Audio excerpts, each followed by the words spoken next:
Okay, good morning and good afternoon, everyone. Welcome to the session. We will be talking about returning after COVID, differentiating school and district supports. And I've got the great pleasure to be presenting with Jen Freeman from the University of Connecticut.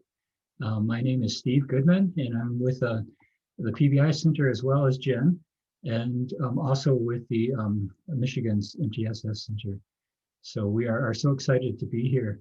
A couple of things. If this is your first time joining us, if you happen to have missed the keynote, there are some difficulties. If you are having sound difficulties, you may want to go in through Zoom, and there will be some information of how to access it that way.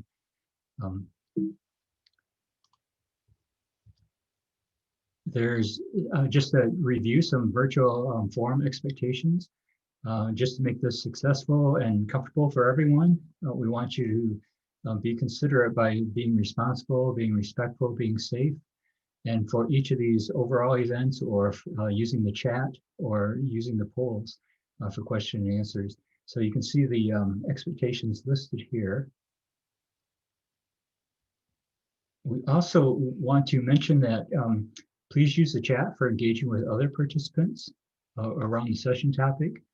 And different sessions may be using chat differently depending on what session you're in. You can find the question and answer under polls, and questions will go to the presenters here. So we'll be monitoring that as well. And some sessions have polls for specific questions that you may see. Now, one caution is if you accidentally navigate away, like if you click on a different link, going to social media, for example, or clicking on another person's name, you might have to reconnect again. So please press the join meeting button to get back in. Now there's support available. So if you look at the top of your screen, you'll see help desk. And it's circled here. So if you click on that, that will help you out as well. Okay, so Jen and I'd like to get started, hopefully for this session. So we have you till 3 o'clock Eastern time. And as a result of the session, we're hoping that you'll be able to discuss strategies to revisit PBIS commitment and increase focus for leadership teams.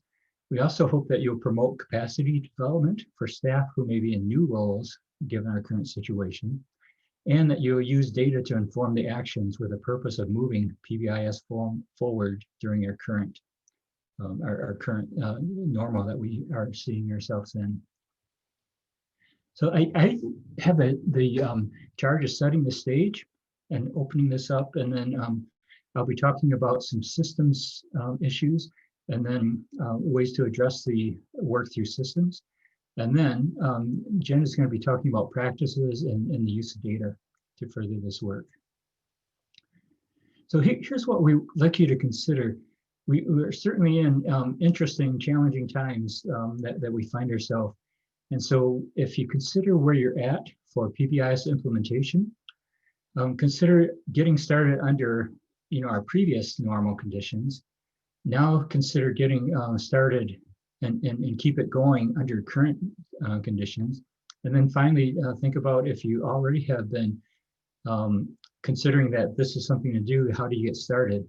And what we want to point out is certainly getting started under our previous conditions were much easier. But as we move down from getting started under previous conditions to keeping it going from our work to now maybe getting started with PBIS that we haven't done before, it certainly increases the difficulty. So getting started now when you haven't done it before is going to be much more of a challenge than previous to the COVID situation. And I'm going to pass this on to Jen. She's going to talk a little bit about some of the conditions that we see ourselves in. Yeah, thanks, Steve, and welcome everybody. As Steve said, we're really excited to spend some time with you all. One of the things that's been most difficult for me during 2020 is the inability to plan ahead and to know what's coming, because it feels like every time you turn around, something else is kind of hitting you in the face. And one of the things that we've fallen back on it within the center, and we've learned from George, who articulated this so beautifully in the opening keynote, was that we actually know a lot about what the response to a crisis looks like. There's an initial phase, the immediate crisis response, where our job is just to ensure safety. There's that sort of initial response where we need to restabilize the learning environment. There's the intermediate response where our job is to really differentiate the services that we're providing based on data. And then there's adjusting to a new normal, where we're really thinking about the continuum of effective supports for all. And so what Steve and I wanted to do, and to set this session up, was really just help you think about, where are you at in this phase? And we're talking to people all over the country and the world. And so depending on where you are and what's happening in your immediate community, you could be at any different phase. And it's also not a linear process, right? Like, you have your immediate response to COVID, and then if you're out in California and there's forest fires that hit, you're right back dealing with an immediate crisis response again. So think about where you are in this. Steve, you can go ahead and pop those next things up. And we just wanted to give you some things to think about based on where you're at. So if you are in that immediate crisis response, your job is just to ensure safety. Think about the physical and emotional safety for everybody. Think about your communication and resource distribution plans. Much of that is already laid out in your emergency response procedures within your district, but that's your focus, and that's okay that that's your focus. You don't have to do more than that in that phase. Once the initial environment is stabilized, though, you move into that initial response. If you're in that just getting started phase that Steve just talked about, if you don't have an established MTSS framework, if you're really trying to just get this going, don't try to do it all. We're going to throw a lot of ideas at you in the next hour. Focus in on two things. Focus on prioritizing staff wellness, and focus on classroom practices to build relationships with kids and reestablish those relationships. If you're in that initial phase and you're just getting started, that's your job. If you already have an established framework, you can do a little bit more. Your job in this initial response is to really enhance your existing tier 1 supports, to teach the new protocols, to reinforce the new things that you need kids and teachers to do, and to beef up the mental health supports that are provided in your district. Within the intermediate response, once we kind of move beyond that, our job is to begin to differentiate based on data. So again, if you're just getting started, don't try to do it all. Focus on identifying existing data that you can use to screen and identify kids and staff who might need additional supports, and think about how you can build some tier 1 school-wide consistency. You don't need to build the whole framework under a crisis situation, but just think about those two things. If you already have your framework established and you're really working to enhance it, this is where you can start to build in enhanced screening procedures and begin to develop or enhance your tier 2 and tier 3 interventions to match the needs that are turning up under these new conditions. And then finally, under the new normal, once we're able to kind of begin to differentiate, the goal is that effective continuum of support for everybody. And we're going to continue to use data to make those adjustments and make sure that we are implementing a trauma-informed MTSS system that is equitable. So that's just a way to kind of think about where you're at in this, because we know people are in this all different phases all across the country, and we didn't want to overwhelm folks. We want to give you ways to kind of focus in on a couple of key things. I'll turn it back over to Steve here. Thank you, Jen. So here's, as Jen said, we'll be talking about a number of things, but we want to keep emphasizing a few critical components here. One idea is investment in systems and data are really essential for sustainability, but we also do want to do anything. If we don't do anything right now, it won't sustain. So we don't want to be stuck in the idea that it's got to be perfect, or we don't even know where to start, so we just freeze. So let's look at kind of this next idea for considerations. At one end, it may be we're not sure what to do, so we won't do anything because we just don't even know where to start. We don't know what to do. We don't know how is it going to work. And on the other end, we feel like we have to do it all, so we're not going to do anything because we can't do it perfect. We don't have all the answers, and either side of this equation or this figure here will put us in a way of not getting to meeting needs of students. So what we're suggesting is, especially during this time where we're just faced with all kinds of challenges, let's focus our work somewhere in the middle here. We don't have to know all the answers, but it's good to get started, and then we will get better. So we'll use that idea that it doesn't have to be perfect, but there are some things we can do to revisit our commitment to this work and to implement it. Now, it's really important to consider the whole context which we're in right now. So our COVID-19 is impacting our Black, Brown, and migrant communities and our vulnerable populations at higher rates than ever. Rooted in this social inequalities, residential segregation, differences across healthcare and treatment. And race is not the risk factor, racism is the risk factor. So what we want to do is consider how you can disrupt the impact of persistent racial disparities in health status and access to healthcare, wealth, employment, housing, wages, income, poverty, so we can build our systems of response. So as you are considering those things, one resource to look is that there's more resources on equity here, and that link is provided, and it's also written out if you wanted to visit more. But consider, are we meeting the needs of some, or are we meeting the needs of most or all? And how do we really make sure that we are being effective for those who need it at this time? So you should be hearing this message that it's overwhelming. There's a lot going on. So be kind to yourself. Our context has changed and we can't do the things the same way as we've done before the pandemic. But there are, again, some core practices that's important to our work. And we can work on these within our schools and our districts and our state level. And we don't have to do this alone. So it's a little misprint there, sorry. We can leverage our allies, we can leverage the families, students, community, and agencies to keep this work moving forward. So we will be providing a number of suggestions and resources, excuse me. And so as you hear these different resources and practices and strategies we're providing, we want you to have kind of a decision role in your mind. So think about this as you're deciding which is the best way to move forward for you. The first is to consider easy wins. So what have you focused on before the COVID, the pandemic, and what would you like to continue? So if there's already motivation in there, it would be a good consideration for a decision rule. A second consideration is when you hear these things, invest in practices that have a direct impact on kids. What we do know is we need to get practices and strategies and effective programming down at the kid level. And if we are investing in things that are too far away, we're missing a great opportunity to really help support our kids.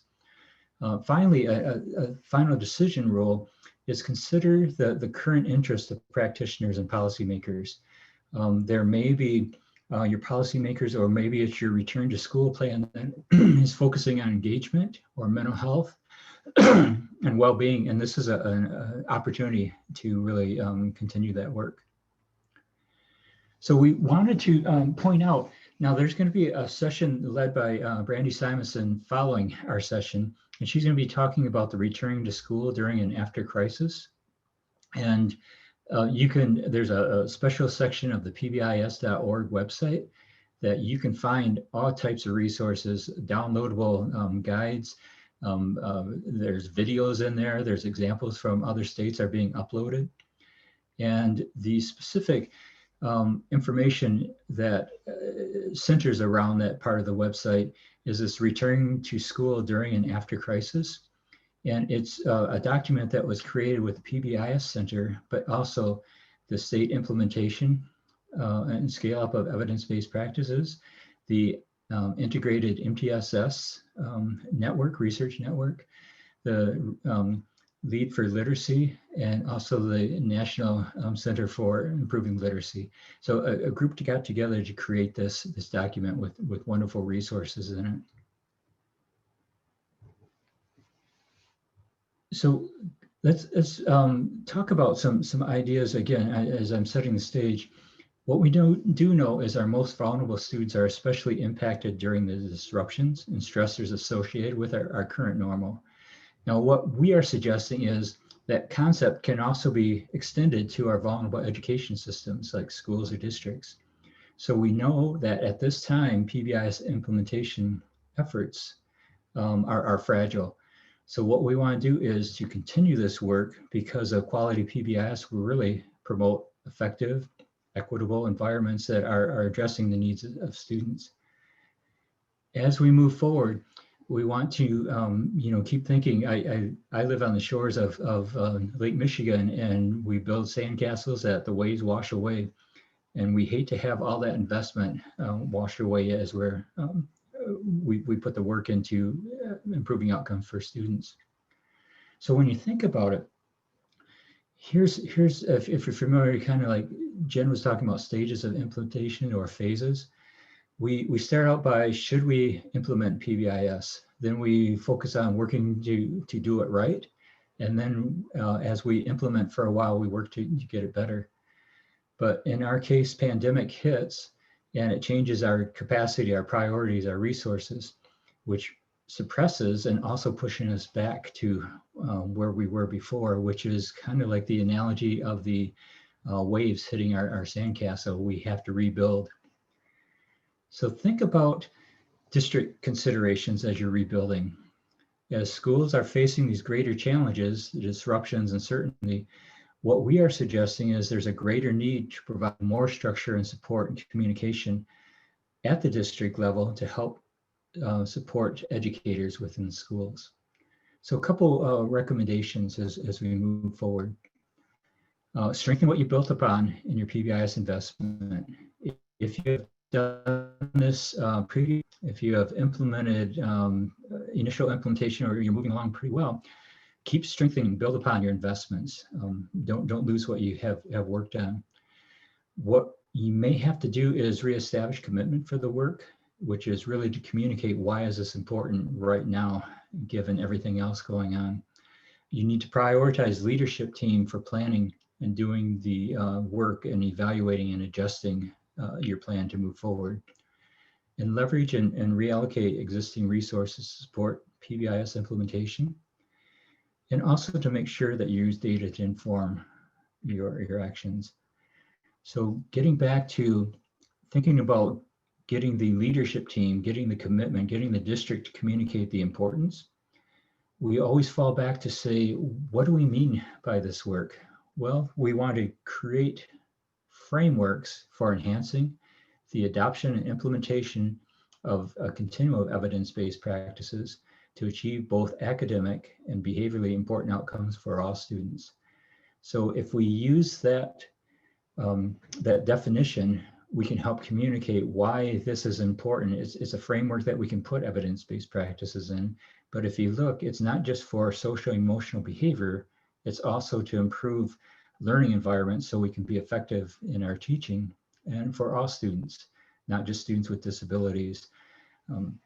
So part of that issue, if that's our definition of why we're moving forward or what we're trying to do, there will be educators who are asking things like, are we still doing this?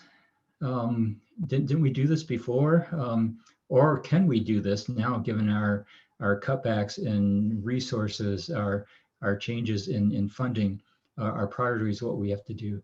And then people will ask, should we be doing this now? Or should we just be focusing on trauma-informed care, strictly that alone? Or should we just be looking at focusing on math and reading? The next set of questions go around, how do we do this now? Because we're getting cutbacks. The folks that we've had before who may have been coaching this work now may be placed in educational classrooms and they cannot do that coaching. So how do we move this forward? Or how do we do this now when we don't have access to training because of the limitations on face-to-face or the movement to virtual gatherings? There's always the question of how do we do it right during this time? Our world has changed. And then finally, is it working for all students, for all educators and all students? Now, we put these questions out here because as a leadership team, as an individual working on PBIS, we should be able to answer these specifically to your context.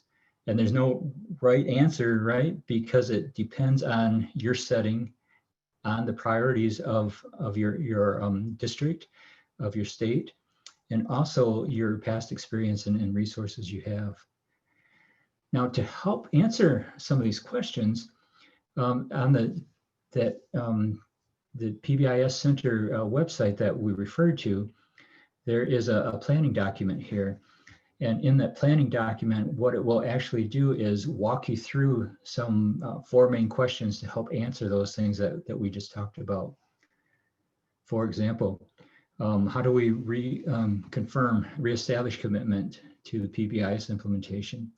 And within that document I just shared, it will talk about how do we connect that to policy, stakeholder engagement, local implementation demonstrations, because we need to show that we can get it to work in these settings during these times. And that's what that local implementation may mean.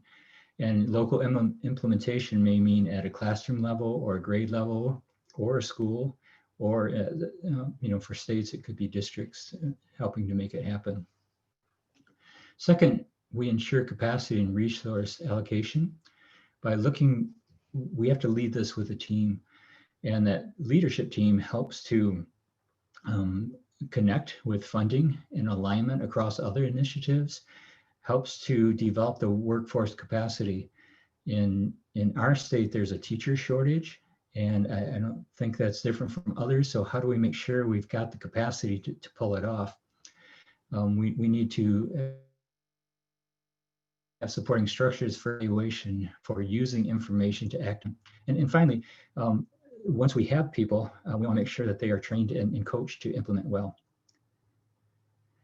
Now, some of you have seen this before, but what it is if we want to get outcomes, if we want to have effective, meaningful outcomes, you see in the center, it's around equity, and the outcomes should be looking at addressing meaningful outcomes for all. And to do that, we focus on 3 main areas. We focus on the systems that really support staff behavior. We focus on data to guide us on what practices are appropriate and to help us understand if we're doing the right thing in the right way. And the practices, identifying specific practices that will help support students meeting their existing needs. Now, if we do things like this, if we have systems, practices, and data together, we will get these meaningful student outcomes from effective practices implemented with fidelity. So that's our goal. If we cut out any one of these items, so for example, if we simply implement practices and use data for those practices without a system in place, we could have a decreased likelihood that PBIS will be implemented with fidelity or efficiently, or it may not sustain over time, and it'll be really hard to scale. If we have good systems in place, but we have poor practices, what we could have is a decreased likelihood of using the most effective and contextually relevant interventions. We could be good systems to support implementation, but we could be doing the wrong things. So we need both systems, data, and practices within this. And finally, if we have good systems and practices without the data, we just won't have the opportunity for the course adjustments. As you know, in our current situation, we haven't been teaching in this way or supporting implementation. So we're doing our best guess, and we need the data to guide us along the way with that. So a couple things.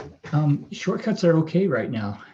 It will help us get by, but our long-term strategy must include investment in these practices, data, and systems to produce meaningful outcomes. So I'm going to talk about systems here, and then I'll pass it on to Jen. So remember we said, think about your decision rules or considerations for making decisions. Is it an easy win? What have you done before? Is it investment in practices that will have a direct impact on kids? And is it the current interest of practitioners and policymakers? So when you think about confirming or reestablishing commitment for PBIS implementation, we have to make sure that there is alignment between policy and practices. And right now, there's a whole lot of policies take place of how do we make sure we have safe environments going on. And what we need to do is help the educators, the implementers, see how that policy is connected to their work. We also know that stakeholder engagement is really, really important.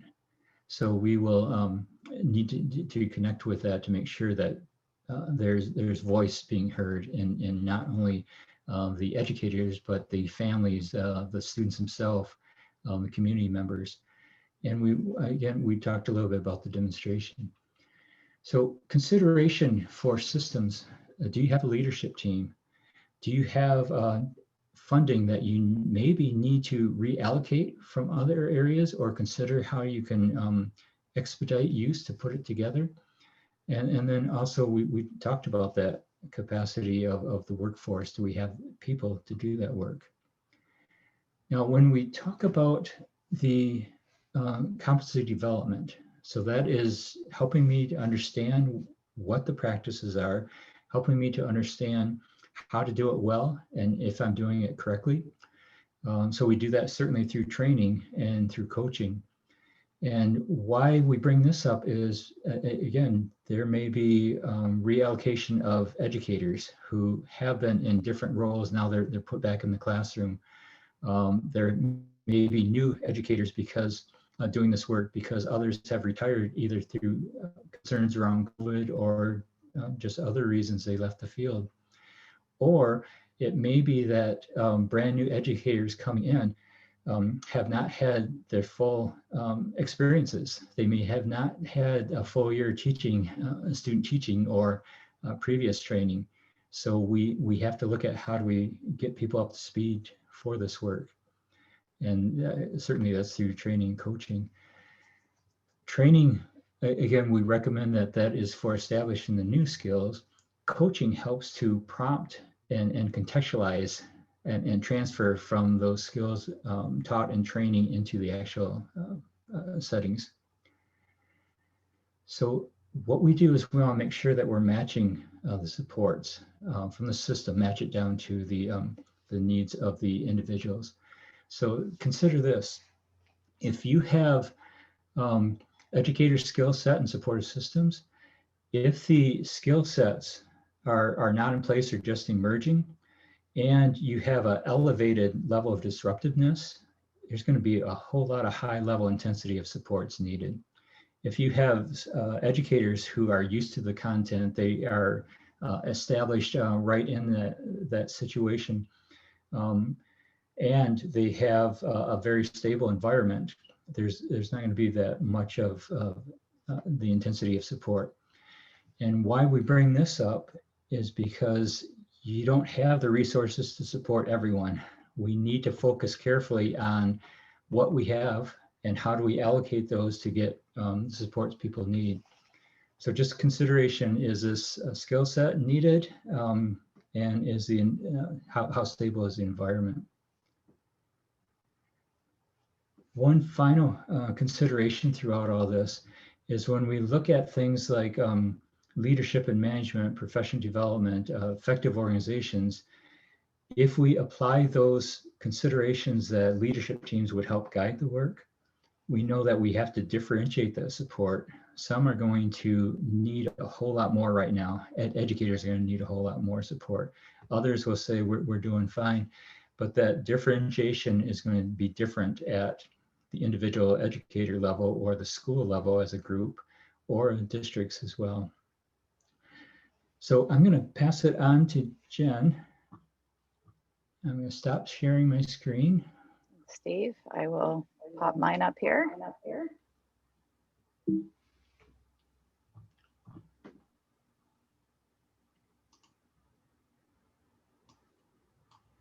And Jen, are there questions that we should answer now before moving forward, or? I didn't see any in the chat yet, but Okay. I did want to prompt people that we will pause along the way, and we do hope to end our sort of talk at you session about 15 minutes before the end of the session so that we can address questions as they come up for folks. Okay, and I'm just gonna offer, this is Kat, if you raised your hand for a question, if you'll just hold on to them, we'll address them at the end. Thanks. Yeah, and go ahead and put questions right in chat, and we'll do our best to make sure that we meet your needs before you walk away from the session. So my job is to pick up where Steve left off and talk us through a couple of core practices and data sources that we can use to help guide this return to school, to PBIS, to an MTSS framework after the disruptions that we've experienced. But I think it's really important to remember that these practices and data will only sustain if they're implemented within the systems that Steve just described. So while it's easy when you're in crisis to grab onto one or two practices or a data source and say, yeah, let's do this, the key is that your leadership team be behind the scenes building the strategies, building the systems to ensure that they sustain long term. So like Steve said, it's okay to take shortcuts now, but we want to make sure that we, in the end, return to building the systems that will allow this all to sustain and be effective. So see if I can figure out how to advance slides. There we go. A couple of core questions. We're going to keep coming back to these because we realize that there is a lot to take in. And when you're trying to figure out exactly what do I do tomorrow, it's hard to sort of filter into the important pieces. So when you're thinking about practices, like Steve said, think about the easy wins. What was in place before? What did people like doing in your school before? What were the things that were easy to get in place? And just focus on keeping those things going right now. If people really liked your incentive system, do that. If people really enjoyed the SEL curriculum that you use, do that. Just keep the pieces going that were easy wins. Invest in practices with direct impact on kids is a lesson that I learned directly from George, and I thought he was crazy when he was teaching it to me, but we were working in a couple of districts that had experienced shootings, real intensive tragedies. And I kind of came in thinking we were going to begin with building systems and we needed a leadership team at the district level and at the student level. And he said, no, Jen, we're going to go find one teacher in one classroom and we're going to work with those kids. And we're going to make a difference for those kids. And we're going to show that it works here. And we're going to slowly grow it up that way. And that's one of the more powerful lessons I think I've ever learned in this work, is that particularly when things get hard, particularly when we aren't sure what to do next, going back to those direct practices with direct impact on kids is really the starting place. And then what's of interest to practitioners and policymakers, I think the real, if there is a bright side to 2020, the bright side is that we're talking about mental health and the need for trauma-informed care in schools. And so thinking about how do we capitalize on the fact that there's room for that conversation now? And how do we kind of let that momentum help push some of the work that we're already trying to do prior to the pandemic? So a couple Jen, yeah, sorry, go ahead. Could you switch where it says swap displays? Oh, am I showing you everything? Yeah. I can do that. Yes, how about that? Thank you. Okay. Perfect. Thank you. That will probably be a little easier for folks. So when we think about a couple of key practices, thinking about what are the behavior expectations in this new, I don't even want to call it normal, in this new world that we're in? What's changed? We have systems for teaching those. So how do we fall back on the systems that we know work for teaching behavioral expectations, and let those systems be the things that help us teach the new health protocols, the new strategies for how do I log into my Zoom classroom instead of how do I walk into my physical classroom. So thinking about how do we teach those behavioral expectations for the new context using the systems that we already had. If you are already implementing PBIS, you have school-wide lessons that you're used to teaching across different contexts. Now it's about sort of modifying those to include the adaptations to the context. If you've got kids in remote learning or in hybrid, how do we teach kids how to navigate those environments as explicitly as we did the physical environment? So some examples, thinking about modifying our definitions of be respectful to things like showing kindness, not harassing others who have health symptoms, being inclusive of people's differences, racial and learning history differences. We've got to teach safety even more directly than we ever have before. But this time it might also include some health protocols around hand washing and how to cough and how to keep distanced. And then we have systems to help acknowledge those new behaviors as well. So thinking about how do we leverage our existing acknowledgement systems to help reinforce some of these new behaviors. There's a couple of key resources that we want to point out to you. These are located at pbis.org on that returning to school page. And I can't find the chat box now, but when we do, I can put the links directly in that as well. But here's an example of modifying your existing teaching matrix to include teaching expectations for remote learning. So we've always taught how to enter a classroom. How do we enter our Zoom meeting? How do we enter our remote classroom? What are the expectations for using equipment? I have 3 kids who are trying to learn remotely at home right now, and teaching explicitly, what do you do with your Zoom background? What's okay, what's not okay? How to stay on mute. Some of those pieces are really essential. And we have tools to do that. We have tools to make those connected to our school-wide expectations and our values. We've always taught how to interact in teacher-led whole group instruction. We've always taught how to interact one-on-one or in small groups or in breakout rooms. So this tool gives you some really concrete ideas for how to modify your existing teaching matrix for a remote learning environment. The other piece that if this is brand new for you, or if you're if your PBIS system got rattled in the wake of 2020, if there's one place that I think we would recommend that you start, it's thinking about those classroom practices and looking at the classroom community as the place where we can reestablish relationships and where we can set kids up for success behaviorally and academically. And so this guide is also available in that same spot on pbis.org that walks you through creating classroom environments, how to create a classroom matrix, how to teach those, how to prompt those, with an eye toward how do we do this in in-person hybrid learning environments and remote learning environments. And so if you're really thinking, well, what's the one thing I do next week in school? Pull this resource and take a look at how do I get these classroom practices up and running in my school in a really concrete way, so that teachers are able to be successful with kids. And even if the school-wide environment is a little bit more chaotic than usual, the classroom environment can be a safe, predictable space for kids where they can be successful.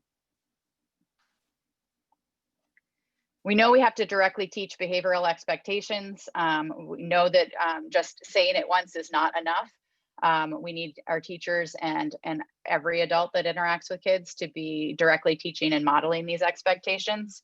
We also know that it's nearly impossible to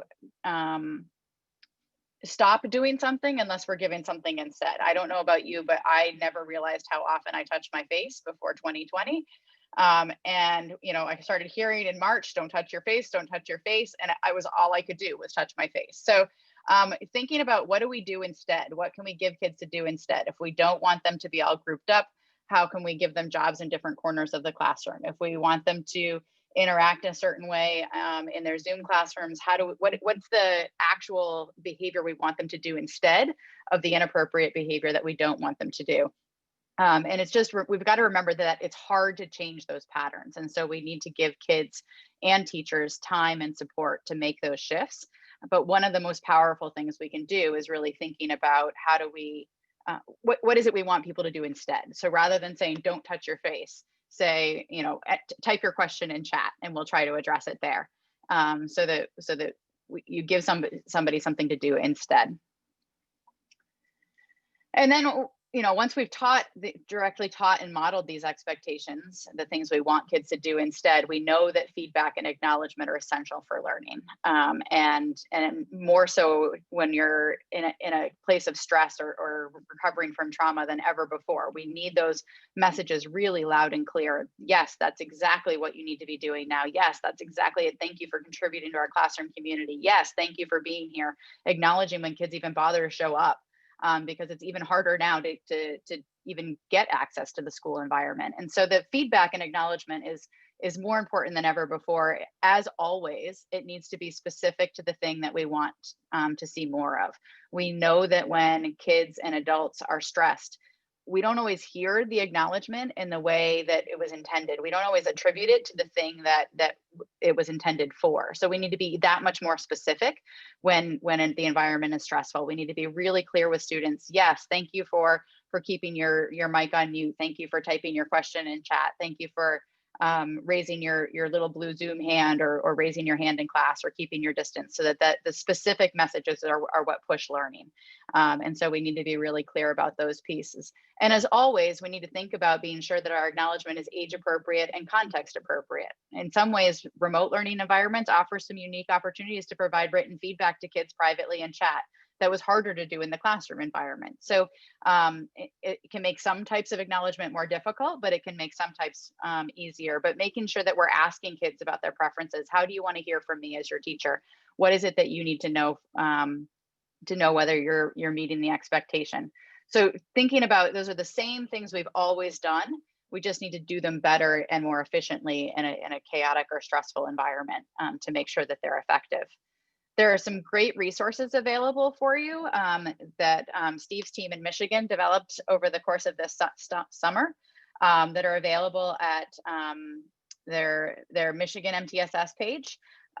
Ideas around how to use the B+ Be Positive app for collecting some data and providing acknowledgement in distance learning.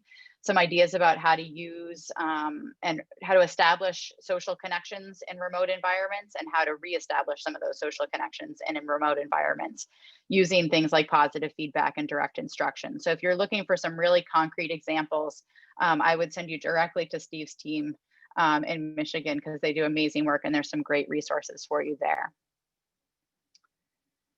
Are there any questions on practices before we switch into data? Yeah, we had a couple. People were asking about how to use your previous framework to promote engagement. And then there's been a little chain of comments going around about the use of your camera during instruction. So if you had thoughts about those. I have lots of thoughts. Yeah, so I'm going to give you some resources actually in this data section, thinking about what does engagement look like in a remote environment, and how do we do that? We've thought a lot about it. I think it's hard, is the short answer. I will say that as a teacher, I'm torn. I know that it is easier for me to monitor my students' learning when I can see them. As a parent who has 3 kids who only get credit for their Zoom class if they sit there in front of their camera all day with it on, I have concerns. So I think there's probably a happy medium that we could find. I don't think there's a one right answer with respect to cameras, but I think thinking about your context, thinking about the needs of your students, and working with your teachers to identify what's the purpose of having a camera on. Is it why are you what does that ask about, and is there another way to meet that focus or not?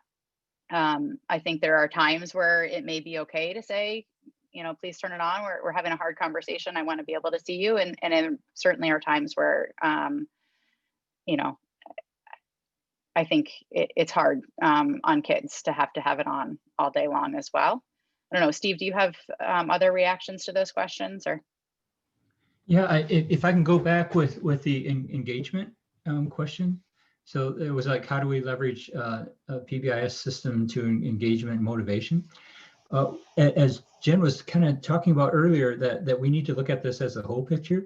So how we are visioning is that we want to make sure that we have positive, effective, predictable environments, and that will help with motivation as a component. But we also have to have good instruction. And so if we have really effective environments with poor instruction, that's going to be hard. So Jen was sharing the resources we have available. As one of our resources, we call high leverage instruction. And you'll see a wonderful video by Anita Archer talking about explicit instruction for online learning. So I would suggest that it's kind of a combination of things, that PBIS is a really good component, but we also have to make sure we have good instruction. Okay, thank you. Jen, there's one other question.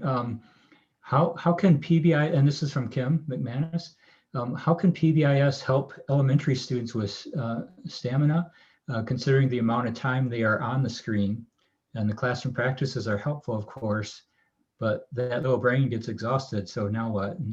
It sure does. Yeah, that's an excellent question. I think, you know, one of the things that makes this so challenging is that we've lost our familiar routines, right? And one of the things that allows us to think hard or focus on our academic learning is that we're not focused on where do I have to turn in my assignment? How do I save a Google Doc and get it to shared with the right person? Or all of those things are harder now for kids. And so I think where PBIS can help us build stamina for young kids is by spending time directly teaching and establishing those routines so that they don't then have to continue to focus on those. And it's going to feel like we're going slower at first and that we're not able to focus on academics. But I think it's more essential than ever that we do slow that down. We do it in the classroom face to face, and we kind of move through it pretty quickly. But particularly for our young kids, where you know, they're used to using technology, but they're not used to using technology for learning. So I know for my kids, you know, they're like, yeah, I know how to get to YouTube, no problem, but I have no idea how to turn in a Google Doc. So we have to slow down, teach those routines explicitly, let them practice them ad nauseum so that they become habit, and so that they don't have to then focus in on those pieces, and they can really then shift their focus to the learning. And I think that's when we'll see their stamina start to improve. But it's going to take time. It's going to take a lot of support from teachers, and just a lot of encouragement for the kids and for the teachers to just, yeah, it's hard. Let's keep going. But let's practice that again, because tomorrow it'll be easier. There was one more, Jen. Do you want to keep going, or can we do one more? Let's do one more. Okay, we had a question from Healy on our teachers are teaching parallel for in-person and those who are staying distance or like to stay virtual. So how would some of those strategies differ in that situation? And then my chat just moved. So hopefully I got her whole question. Let's see. Yes. Can you just, so the question is, how do we use these strategies if I'm teaching in person and remotely at the same time? Correct. Thank you. Yeah. We're seeing that more and more in our districts, and I, you know, on one hand, I understand it. On the other hand, I think it's a big ask of our educators. But I think again, it comes back to are there core routines that can be the same in the in-person environment and in the online environment? And how do we make those as efficient as possible so that teachers are only having to teach one set of routines? At the very minimum, you're teaching the same expectations across both places. So we're talking about being respectful. When you're in the classroom, this is what it looks like. When you're in an online environment, this is what it looks like. So there's some common language across those two environments. But I think we can get even smarter about it if there are core routines around things like turning in assignments, or how to ask a question, or how to get help from the teacher that are the same across those two environments. We can try to align those and make them more efficient in that way. And I think we just have to provide a lot of coffee and chocolate to our teachers because it's a hard job. All right, we'll take some more questions at the end. I'm going to share some data sources because data drives everything we do. And as Steve said, we're all figuring this out as we go, and none of us really know what's going to be most effective in this environment because we've never done it before. And so the way we're going to know that, the way we're going to know whether what we're doing is working or not, is by using data.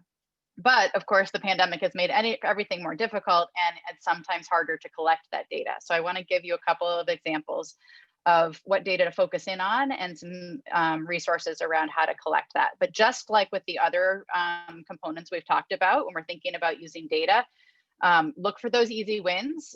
This is not the time to start implementing or collecting 12 new sources of data. You're going to want to know a lot more about what's going on with your kids and your families. Slow it down, think about what are the easy wins, what are the things you've done before that you already have systems to support, and focus on doing those well. I thought George articulated that really nicely in the keynote. Invest in data that's going to be used to guide practice. We don't need to be collecting data just to collect data right now. Only collect it if you're really going to use it to guide either the selection of a new practice that you might need or to evaluate whether what you're doing is working. And then again, sort of leverage the opening that we have with respect to the interest in mental health and overall well-being to help expand data collection where we can. We know that to guide our PBIS system, we need a couple of key sources of data. We need to know whether the adults are doing the right thing, whether we are implementing with fidelity at the school-wide level and the classroom level. And we need to know how the students are experiencing that and what the outcomes related to that are for kids with respect to their behavior, their attendance and their engagement and their perception of school climate. So, and then we use that student behavior to determine both is what we're doing working, or is there an area of need that we haven't yet addressed that we need to be looking for a new practice to be thinking about. So I want to give you some ideas for how to collect some of that if your learning environment has been disrupted. You should be familiar with the tiered fidelity inventory. If you're not, this is kind of our key measure for identifying whether or not you're doing PBIS with fidelity. It's one that we've been using for a number of years now. George referenced this in the keynote as well. It's a measure of whether or not we are implementing the core features of PBIS at all 3 tiers. One of the components of this, though, it's a measure that is given, you pull the team together and you discuss the items and decide on a score with the support of a coach. And there's also a walkthrough component that you'd walk through the school and ask students, hey, do you know the expectations here? Have you been acknowledged for those expectations here? And you'd ask some teachers, do you know the expectations here? And have you taught those? That's harder to do. It's hard to walk through Zoom classrooms. So we've provided some guidance for folks on conducting the tiered fidelity inventory and walk through remotely. If you're using a different fidelity inventory, this might be a guidance document that would help you kind of think about how to modify that. But this is a really great resource for thinking about how do I get that same kind of information from a remote learning environment. We would recommend that if you are in a hybrid environment that you think about collecting information across environments. If you're fully remote, collect that. If you switch back and forth, you might use this tiered fidelity inventory more frequently this year than you have in the past. So that you can help ensure that as you switch learning modes, you're still implementing those key core features across each mode. With respect to classroom practices, this one's always been harder to know what to do, but I think because the environment's been so disrupted, I think classroom practices are that much more important to make sure we're really implementing them with fidelity, because that's where kids are going to experience their connection to school, particularly if they're in a remote environment. They're not in the cafeteria, they're not on the bus, they're not on the playground to have those other experiences. The classroom is their school experience. So we need to make sure that teachers are implementing classroom practices with fidelity as well. This is a tool that's available at our Northeast PBIS website, so nepbis.org. The first piece on the left of your screen is a classroom management observation tool that has been validated for use as a walkthrough tool. So you can walk through and pretty quickly assess what's in place in this classroom environment and use it to help guide coaching and professional development and some of those systems pieces that Steve talked about. Again, it's harder to collect that information in a remote environment. So we've developed some additional guidance for doing that in remote and hybrid learning environments. Some examples of what active supervision looks like in remote learning. Some examples of what it would look like if you're in a hybrid simultaneous and remote. So that situation that the participant was asking about, there's some concrete examples of what does active supervision look like in that situation? What do opportunities respond look like in that situation, and specific praise and some of those key classroom practices. This document breaks that down and would help an observer know what to look for specifically, and then be able to give really concrete, helpful feedback to teachers as well around how to improve their instruction. So this would be a really great classroom practice guide for you to be able to access. The other piece I wanted you to be aware of is that if you are using SWIS to collect office discipline referrals, they have updated their many of their behavioral definitions to be meaningful across learning environments. So take a look at those pieces so that you can make sure that you're still able to collect information on student behaviors to help guide your implementation and help identify where there might be concerns to address. And then finally, when we're thinking about attendance, it's been a pretty easy marker for us to measure in the past. The kid is there or they're not. That becomes more difficult in a remote or hybrid learning environment. And so we developed this improving attendance and reducing chronic absenteeism guide actually prior to the pandemic. But you'll notice that it was published in January of 2020, right when the world was shutting down, and it wasn't really relevant anymore because kids weren't in school. And so we kind of jumped right on this companion guide for how do we think about this in a remote learning environment, thinking about adjustments to attendance policy, thinking about broadening what we mean by attendance, and thinking really about engagement, and getting to some of what Steve was talking about with respect to the overlap between our instructional practice and our behavioral practice.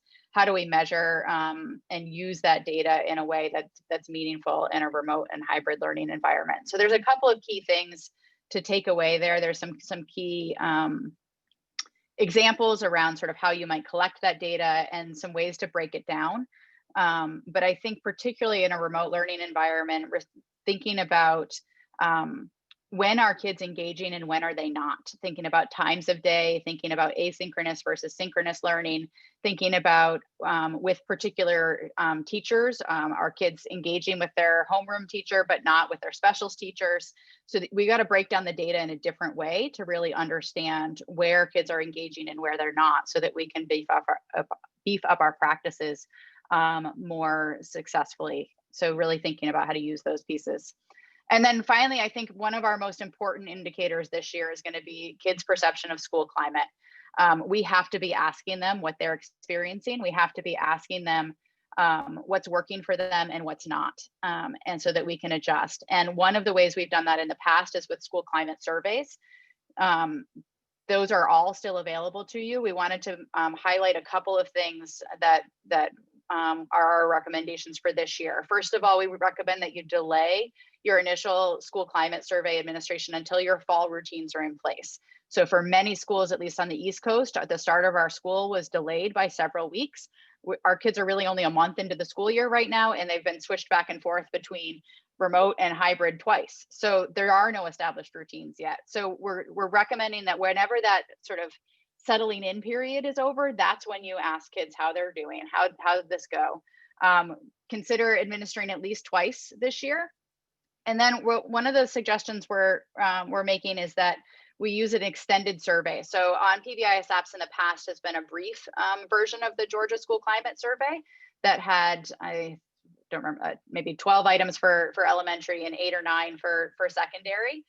We're recommending for secondary students at least that we use a 36-item extended survey this year to get more nuanced information about what's working for kids and what's not. And that extended survey will be available on PBIS apps soon. The thing that extended survey has, though, is some questions about the physical learning environment. So for schools or districts that are fully remote, or who want to give this survey to kids who are fully remote, we are developing a modified version just for this year that will be available at northeastpbis.org. Coming soon, that will use some skip logic to ask some introductory questions around what are the learning modes and to what extent are kids engaging in those, and then use the answers to those questions to skip over, for example, the questions about the physical environment for kids who aren't attending school physically. So if you're interested in that, keep your eye on northeastpbis.org. We'll also make sure that announcement goes out through our state leaders network and through as many different outlets as we can, so that we can let you know that that's available. But I think collecting school climate information and then using that to make sure that we're really meeting kids' needs is going to be essential, because indicators like attendance and even academic and behavioral outcomes that we've relied on so heavily in the past are just going to be less reliable for us this year, because it's just harder to collect that kind of information. So before we kind of do a little summary, should we take a couple questions on data? Sure. We just had a question in the chat box around how you were recommending the individual teachers, how they would use some of that data. And Brett I apologize if this is incorrect, but it was right when you were presenting the climate survey data. So his question was around how you recommend teachers use some of that information. For example, limited time on the district portal, for instance. Sorry, for example, what? He said, for example, limited time in the district portal, for instance. Yeah, I'm not sure I understand that example. If we're thinking about school climate survey specifically, I think teachers, there's so much rich information in those surveys, and particularly in the extended survey around the extent to which kids are connected with each other, the extent to which kids feel like they have an adult that they can go to that would help them, the extent to which they feel like the rules and the expectations are clear at school. So depending on the results, an individual classroom teacher could look at the results for that class and say, oh gosh, my kids are not feeling like they have connections with each other. Maybe I can do more breakout room opportunities. Maybe I can provide some informal ways for kids to connect. Maybe I can provide some structured games that allow for physical distancing on a playground, but that still allow kids to interact with each other. So I think it would depend on the data, but I think within a particular classroom in particular, there's so much rich information there that could guide practice that I would just really encourage teachers to kind of put it together and look at it as an aggregate for the class, and then, you know, across a grade level in a school, and kind of right on up the continuum as well. And if I didn't answer that question, I can clarify the example. And then someone was asking if you don't mind going back to the attendance slides. Of course. And then how do you suggest evaluating students' perception of how trauma of COVID-19 has impacted them in terms of emotions and behaviors and mental health? Yeah, so that's part of the reason for some of the introductory questions that we're adding into that modified school climate survey for this year, is to get a little sense for what are some of the things that have impacted kids, and to what extent is that impacting. One of the things that's always fascinated me about kids is that two kids can experience the exact same event, and one of them is really set back by it and another is not. And so one of our jobs as educators is to identify who's been exposed to a particular event, but then also monitor their response, right? Like one kid's going to need one level of support and another kid's going to need another. So thinking about how we can use those questions within that school climate survey to identify who are the kids that are saying, I'm not okay right now and I need some additional support. And then and then bringing in some additional, you know, either strengthening our tier 1 systems if it's a majority of our kids that are struggling, or adding in some additional tier 2, tier 3 supports for individual kids.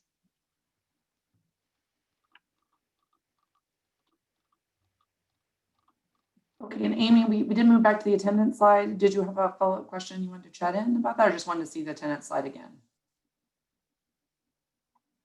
Okay, we have a couple more in the chat box, and then there's 3 people who, I apologize, are only in the Zoom app. So they have their hand raised, so we can, I apologize for your and appreciate your patient waiting, but at the end, we'll try to let them ask their questions. Perfect.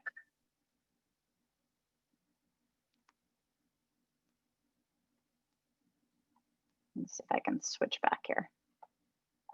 So why don't I kind of wrap us up, and we'll spend the rest of the time kind of addressing those discussion questions and making sure that people walk away with kind of their needs met as best we can. And we're I know Steve and I are both very happy to follow up after the fact with folks if they need additional information.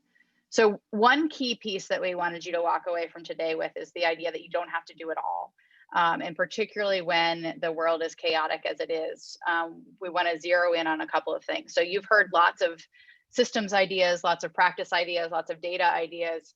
Don't do them all. Think about in your district, in your school, or in your classroom, what's the easy win? What's the thing I can just keep doing because I was already doing it before? If you don't, you know, if you're thinking about what do I need to add? What do I need to invest in? Where do I need to prioritize? Think about what's the thing that's going to have the most direct impact on your kids, and focus there. Let's kind of let some of the other stuff go for right now. And then we've been saying capitalize on the increased interest in some of these areas from practitioners and policymakers, both to make the need known and to muster some support for some of the work that we do. Remember that depending on where you're at in your response to this crisis, your practices, what you're going to do is a little bit different.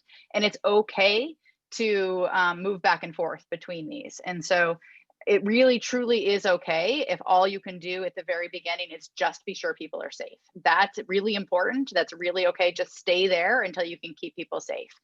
Once that's established, then move into stabilizing the learning environment and getting those pieces going. Remember that if you have an established framework, you can do more now than if you didn't have one established prior to the pandemic.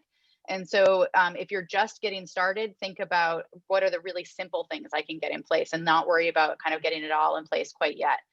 Then slowly move to using your data to differentiate the supports that you're providing, and then kind of build the more robust continuum as you go. But really give your leadership team and give yourself space to recognize where are we in this response, and that it might bounce back and forth over the course of this school year, and really kind of zero in on those pieces. So at this point, I think we can address some questions, and if not from the chat, then Steve and I will have a couple of discussion questions that we can chat about as well. So you have a couple in the chat already. Jane was asking if you're aware of any free apps that can help teachers track the number of specific positive feedback that they give per students. And I know you had put, Steve, I think already the B app in there. Are there others?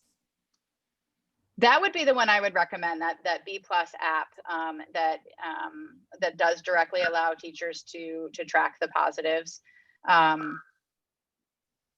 think if you're asking about sort of giving positives to kids versus teachers tracking their own use of praise, there are lots of apps. I don't necessarily want to recommend one over the other. I've seen everything from Class Dojo to PBIS rewards to a number of different programs used. I think those are all tools that can be used effectively, but the idea is to make sure that they're really used as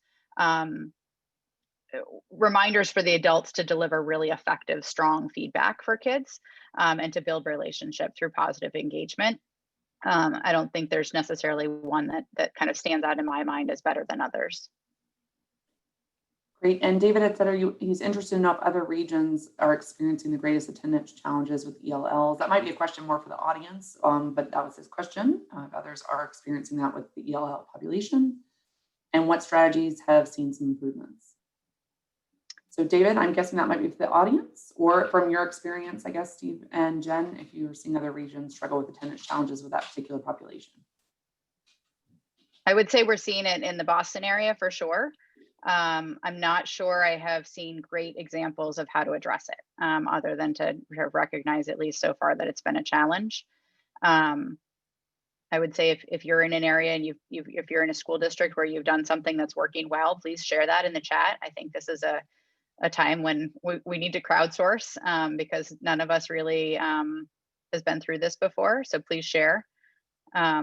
Steve, are you seeing similar trends in Michigan?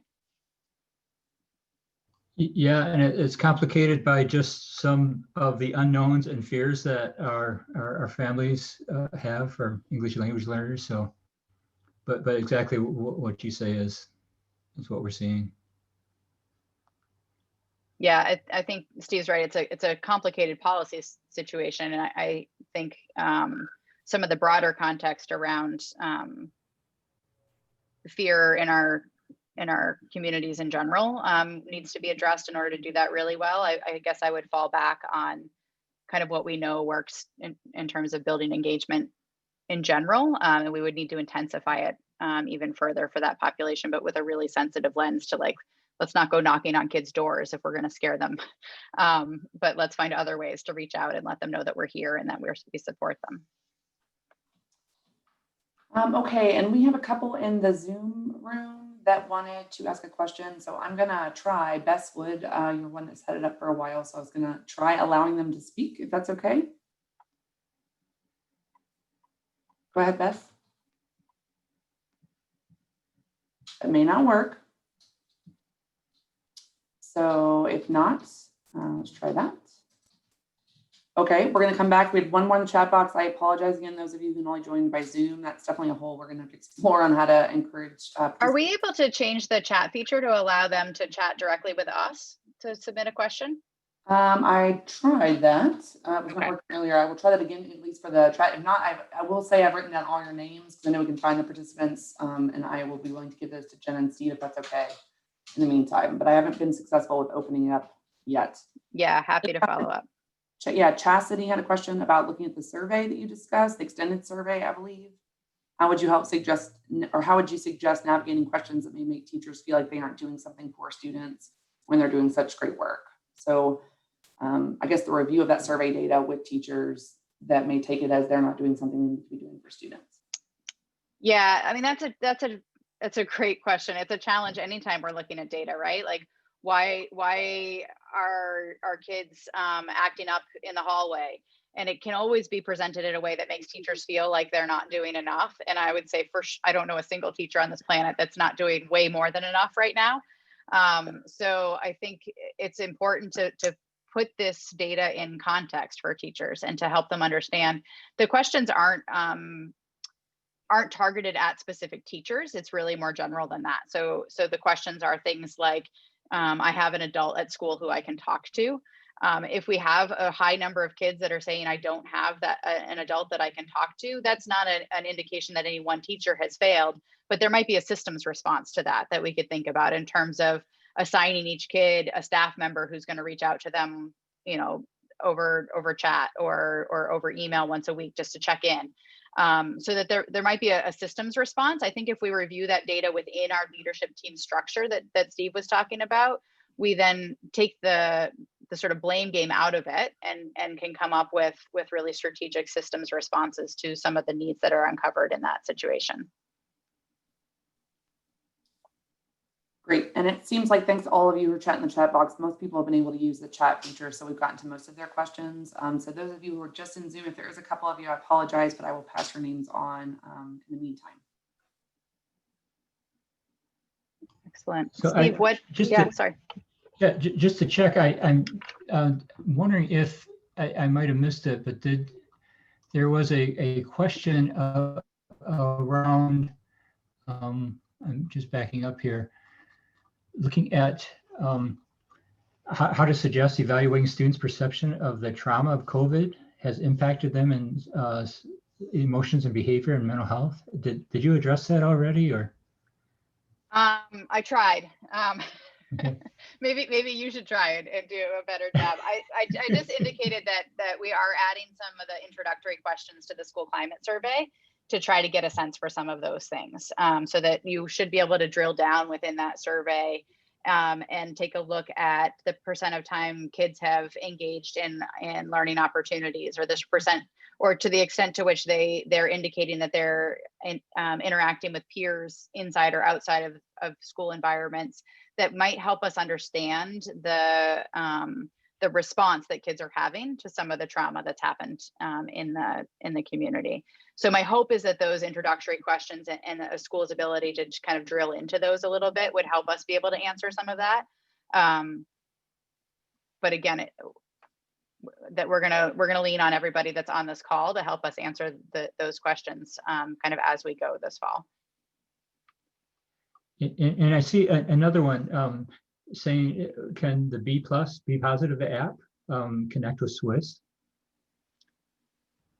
I don't know the answer to Like that. I don't integrate. think it connects directly. Steve, do you know that? I don't think it does at this point, but I think it's data that's housed separately. That would be a great addition. We'll recommend it to the team.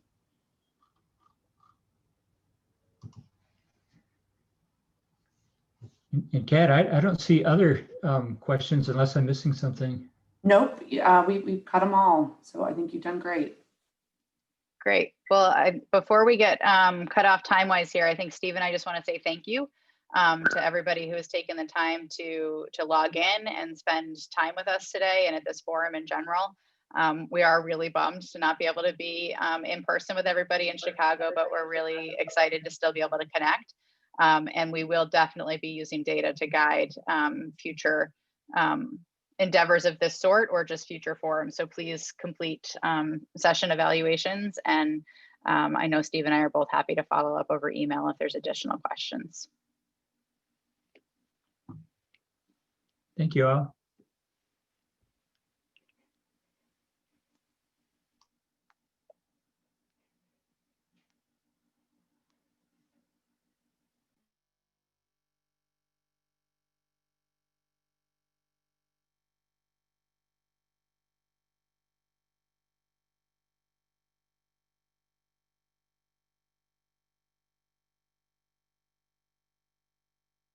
What's that?